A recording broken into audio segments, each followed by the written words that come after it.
So you board yet another long-haul flight and look for your seat. 26B, whoopee, here we are. You look down to see two husky dudes sitting in 26A and C. Oh boy, there are plenty of empty seats around. Time to switch places, but not so fast. You could put the whole plane at risk. First, you probably aren't the only one looking to pull the old switcharoo. Even if just a few passengers do it, they could throw the plane off balance. And since most aircraft are incredibly sensitive to changes in their center of gravity, it can lead to dramatic consequences. During takeoff, pilots must know the distribution of weight on the plane to make exact calculations. If these calculations are off, even the slightest, there are chances that the aircraft can crash while leaving the ground. But even if the worst doesn't happen, pilots can still have serious problems controlling the plane after passengers change their seats without informing the crew. For example, one pilot could hardly get the plane in the needed position after just 4 passengers left their assigned seats and moved themselves to the front of the cabin. The situation was critical because the runway at that particular airport was unusually short. If something had gone wrong, the plane wouldn't have been able to stop. By the way, if the airport staff load baggage incorrectly, for example in the rear compartment instead of the front one, it can also mess with the plane's balance. In this case, the aircraft's nose can pitch up too fast. You might think that would only help the plane up in the air, but an inexact takeoff can be an incredibly dangerous situation. In any case, it doesn't mean you can't change your seat on the plane at all.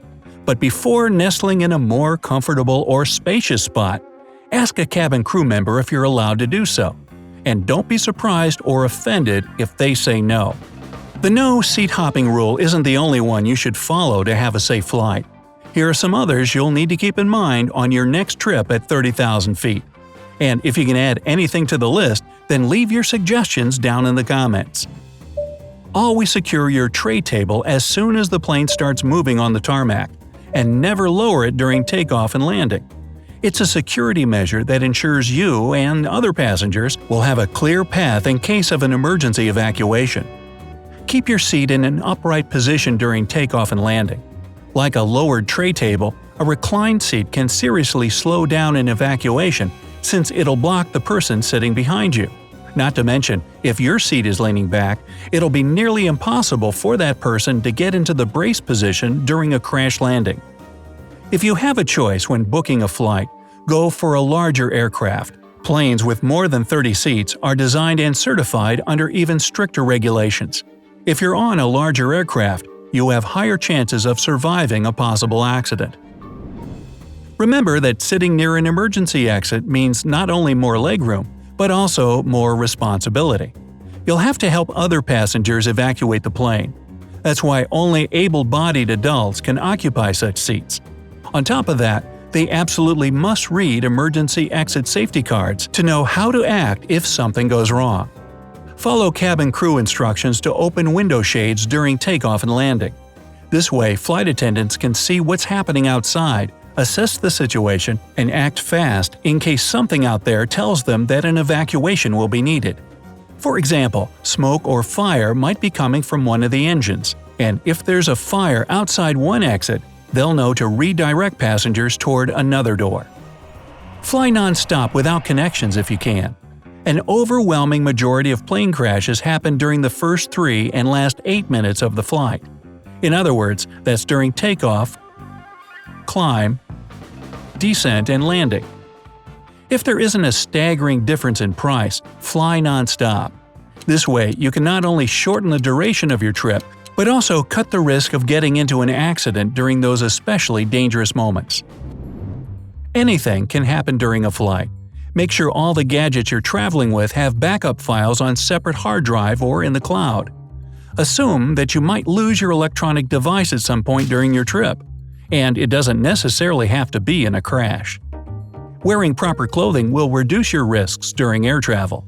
Try to wear clothes made of natural fibers, such as wool, cotton, leather, and denim. They'll protect you the best if there's a fire or evacuation. As for synthetic fabrics like polyester or nylon, they melt easily when heated. Your clothes should also be comfortable and loose. You should be able to move freely in them. Opt for long sleeves and pants. They'll cover as much of your body as possible and provide warmth and protection if need be. And finally, pay attention to your footwear. No high heels, flip-flops, or sandals. You'll be asked to remove them before you leave the plane via an escape slide. That'll just slow down your evacuation and put you at risk of cutting your feet on metal debris or broken glass. Don't panic or complain when the cabin lights get dimmed before a nighttime takeoff and landing. It's a standard safety procedure that allows your eyes to adjust faster if there's an emergency evacuation. Imagine it this way. You're in a bright room crammed with different objects. Someone suddenly switches off the light and tells you to get out of this room as fast as you can. You'd probably struggle, right? But if your eyes are already adjusted to the dimness, then you'll be able to spot exit signs and emergency lights in the aisle when the cabin fills with smoke or the power goes out. Listen to cabin crew instructions attentively. Always remember that these people are there for your safety. So if one of them asks you to do something, obey first and ask questions later. Also, never pour hot drinks like coffee or tea on your own. Flight attendants are trained to handle this task in the tiny, crowded aisles of a moving airplane without accidentally burning you or other passengers. Prepare a run kit and make sure it's with you at all times. Such a kit should contain your passport, wallet, cell phone, credit cards and cash, any necessary medications, and a list of emergency contacts. Most of these things are difficult to replace if you lose them in the hustle and bustle of an evacuation. So keep them on your person through the whole flight, like in your pocket or a fanny pack. As for your purse or that carry-on bag full of clothes and personal hygiene stuff, leave it. Remember that during an evacuation, you have a mere 90 seconds to leave the aircraft. Don't stuff heavy objects into overhead lockers. They can fall out during severe turbulence and injure you or other passengers. If it feels difficult to lift something into the overhead bin, better store it under the seat in front of you or elsewhere. The people sitting near the emergency exits might be obligated to read the safety instructions in the seat back in front of them, but you better too.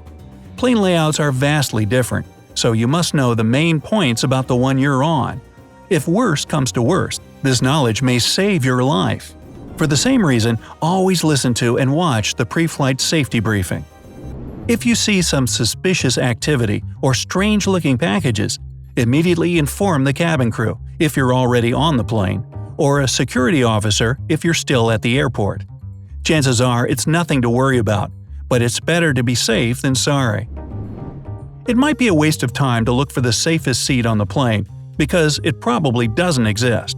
Even if you're near an exit, it may not be functioning after an accident.